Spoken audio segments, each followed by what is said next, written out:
بسم الله الرحمن الرحيم. الحمد لله الذي أنزل على عبده الكتاب ولم يجعل له عوجا قيما لينذر بأسا شديدا من لدنه ويبشر المؤمنين الذين يعملون الصالحات أن لهم أجرا حسنا ماكثين فيه أبدا وينذر الذين قالوا اتخذ الله ولدا ما لهم به من علم ولا لآبائهم كبرت كلمة تخرج من أفواههم إن يقولون إلا كذبا فلعلك باخع نفسك على آثارهم إن لم يؤمنوا بهذا الحديث أسفا إنا جعلنا ما على الأرض زينة لها لنبلوهم أيهم أحسن عملا وإنا لجاعلون ما عليها صعيدا جرزا أم حسبت أن أصحاب الكهف والرقيم كانوا من آياتنا عجبا إذ أبى الفتية إلى الكهف فقالوا ربنا آتنا من لدنك رحمة وهيئ لنا من أمرنا رشدا فضربنا على آذانهم في الكهف سنين عددا ثم بعثناهم لنعلم أي الحزبين أحصى لما لبثوا عمدا نحن نقص عليك نبأهم بالحق إنهم فتية آمنوا بربهم فزدناهم هدى وربطنا على قلوبهم إذ قاموا فقالوا ربنا رب السماوات والأرض لن ندعو من دونه إلها لقد كنا إذا شططا هؤلاء قوم اتخذوا من دونه آلهة لولا يأتون عليهم بسلطان مبين فمن أظلم ممن افترى على الله كذبا وإذ اعتزلتموهم وما يعبدون إلا الله فأووا إلى الكهف ينشر لكم ربكم من رحمته ويهيئ لكم من أمركم مرفقا وترى الشمس إذا طلعت تزاور عن كهفهم ذات اليمين وإذا غربت تقرضهم ذات الشمال وهم في فجوة من ذلك من فضل الله ذات الشمال وهم في فجوة من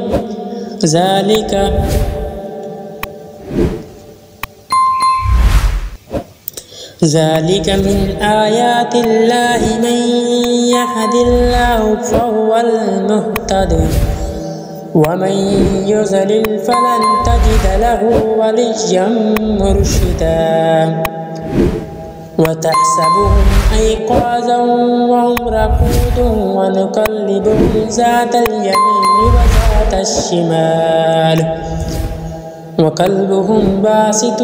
ذراعيه بالوصيد لو اطلعت عليهم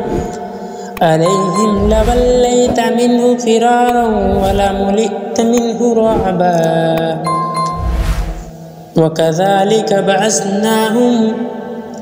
وكذلك بعثناهم ليتساءلوا بينهم قال قائل منهم كم لبثتم قالوا لبثنا يوما أو بعض يوم قالوا ربكم أعلم بما لبثتم فابعثوا أحدكم بوركم هذه إلى المدينة فلينظر أيها أزكى طعاما فليأتكم برزق منه وليتلطف ولا يشعرن بكم أحدا إنهم إن يظهروا عليكم يرجموكم أو يعيدكم في ملتهم ولا تفلحوا إذا أبدا وكذلك أعثرنا عليهم ليعلموا أن وعد الله حق وأن الساعة لا ريب فيها إذ يتنازعون بينهم أمرهم فقالوا بنوا عليهم بنيانا ربهم أعلم بهم قال الذين غلبوا على أمرهم لنتخذن عليهم مسجدا سيقولون ثلاثة رابعهم كلبهم ويقولون خمسة سادسهم كلبهم رجما بالغيب ويقولون سبعة وثامنهم كلبهم قل ربي أعلم بعدتهم ما يعلمهم إلا قليل فلا تمار فيهم إلا مراء ظاهرا ولا تستفت فيهم منهم أحدا ولا تقولن لشيء إني فاعل ذلك غدا إلا أن يشاء الله واذكر ربك إذا نسيت وقل عسى أن يهديني ربي لأقرب من هذا رشدا ولبثوا في كهفهم 300 سنين وازدادوا 9 قل الله أعلم بما لبثوا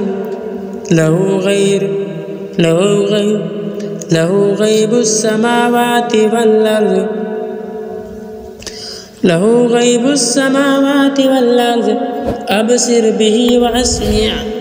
ما لهم من دونه من ولي ولا يشرك في حكمه أحدا واتل ما أوحي إليك من كتاب ربك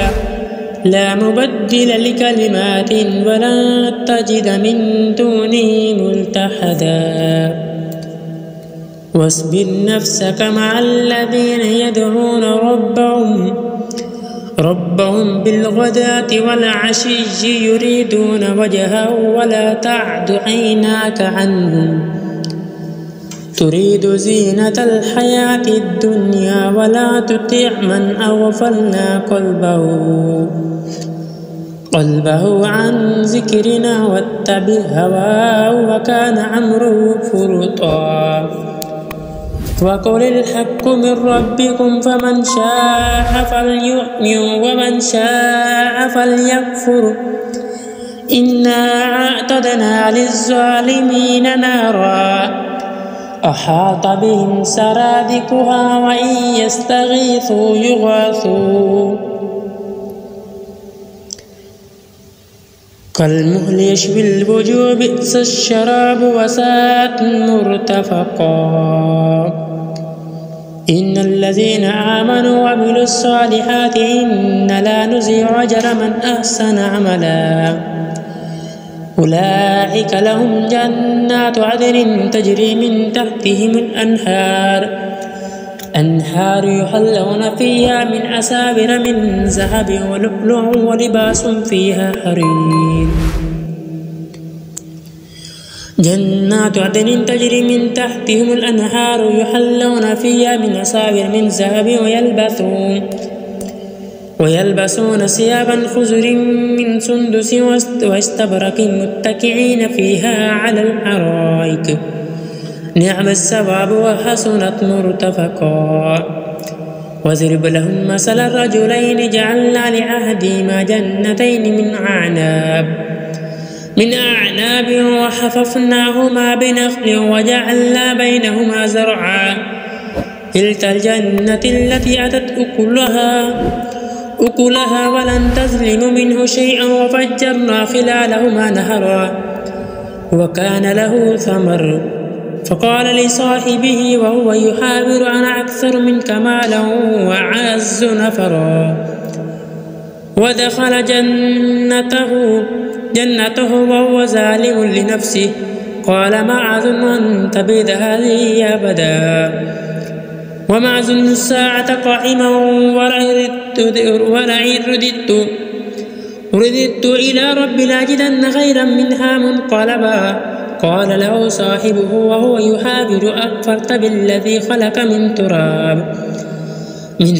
ثم من نطفة ثم سواك رجلا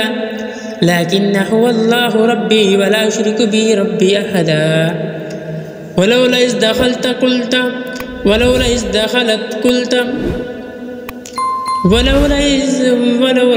دخلت جنة قلت ما شاء الله لا قوة إلا بالله إن تراني أنا أقل منك مالا وولدا فعسى ربي أن يؤتيني خيرا من جنتك ويرسل عليها حسبانا من السماء فتصبح صيدا زلقا أيصبح ماؤها غورا فلن تستطيع له طلبا وأحيط بثمره فأصبح يقلب كفيه على من أنفق فيها وهي خافية على عروشها ويقول يا ليتني لم أشرك بربي أحدا ولم تكن له فئة ينصرونه من دون الله وما كان منتصرا هنالك الولاية لله الحق هو خير ثواب وخير عقبا واضرب لهم مثل الحياة الدنيا كماء إن أنزلناه من السماء فاختلط به نبات الأرض فأصبح هشيما تزروه الرياح وكان الله على كل شيء مقتدرا المال والبنون زينة الحياة الدنيا والباقيات الصالحات خير عند ربك ثوابا وخير أملا ويوم نسير الجبال وترى الأرض بارزة وحشرناهم فلم نغادر منه أحدا وعرضوا على ربك صفا لقد جئتمونا كما خلقناكم أول مرة بل زعمتم أن لن نجعلكم موعدا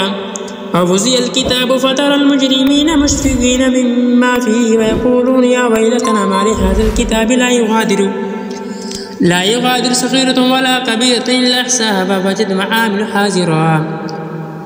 ولا يظلم ربك أحدا وإذ قلنا للملائكة اسجدوا لآدم فسجدوا إلا إبليس كان من الجن ففسق عن أمر ربه أفتتخذونه ذريته أولياء من دونه وهم لكم عدو بئس للظالمين بدلا ما أشهدت خلق السماوات والأرض ولا خلق أنفسهم وما كنت متخذ المضلين عضدا ويوم يقول نادوا شركائي الذين زعمتم فدعوهم فلم يستجيبوا لهم وجعلنا بينهم موبقا ورأى المجرمون النار فظنوا أنهم مواقعها ولم يجدوا عنها مسرفا ولقد صرفنا في هذا القرآن للناس من كل مثل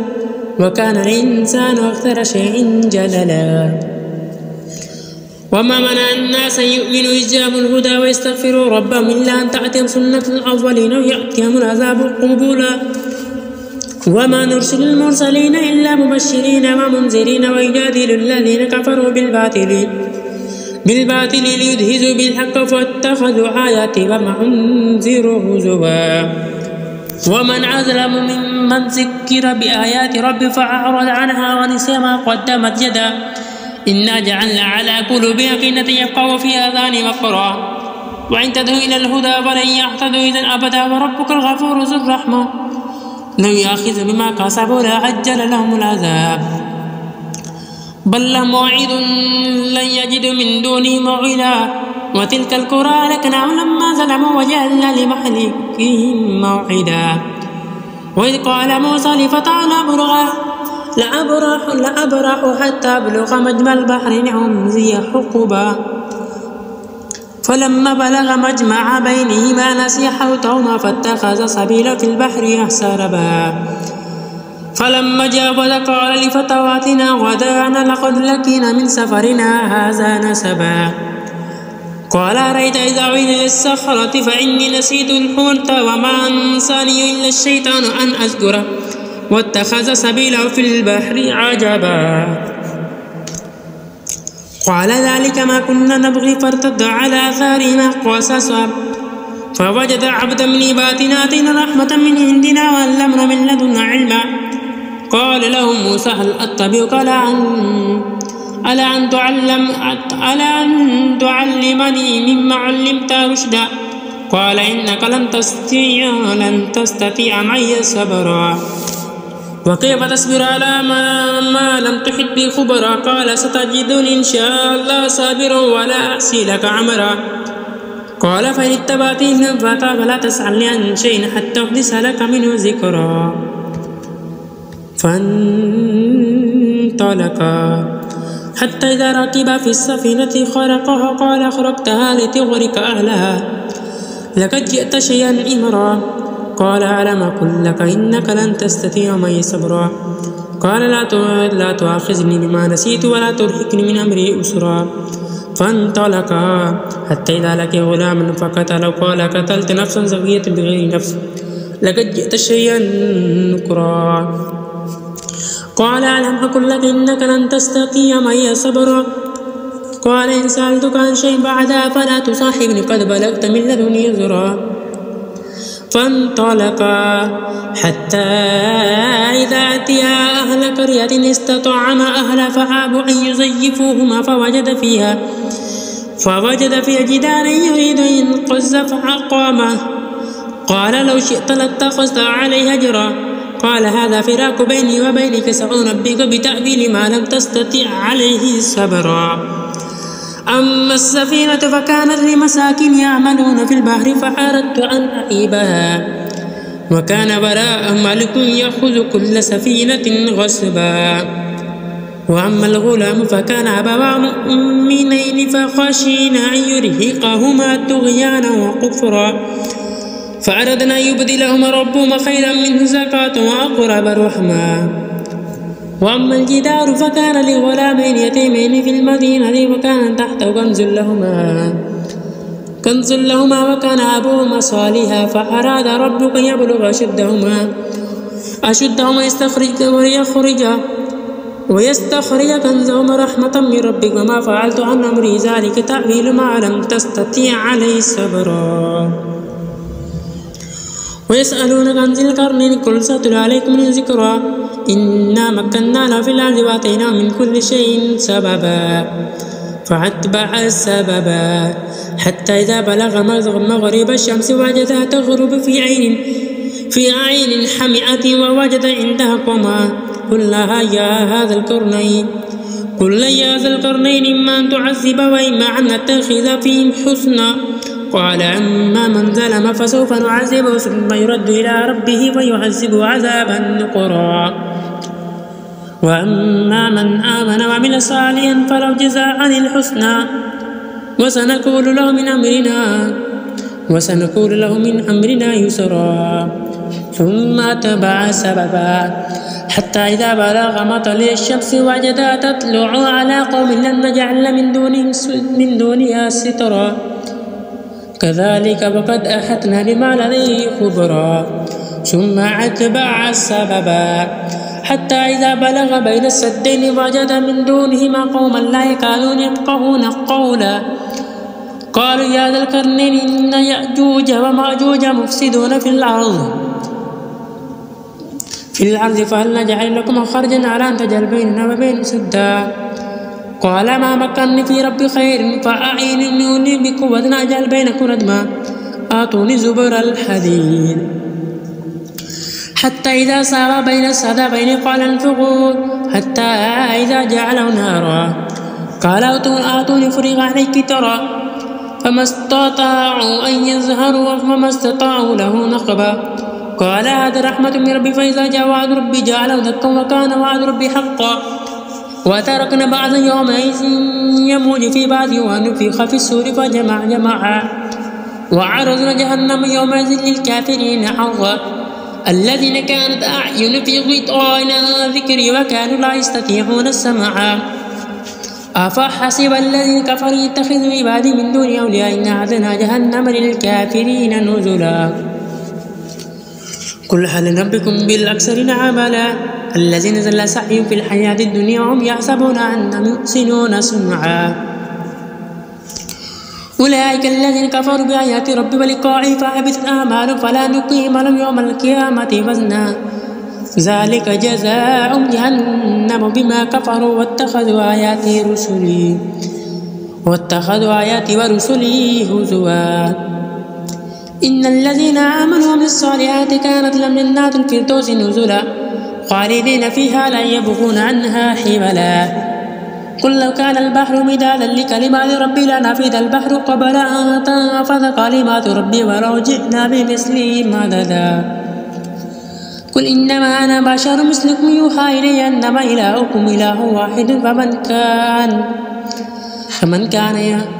فمن كان يرجو لقاء ربي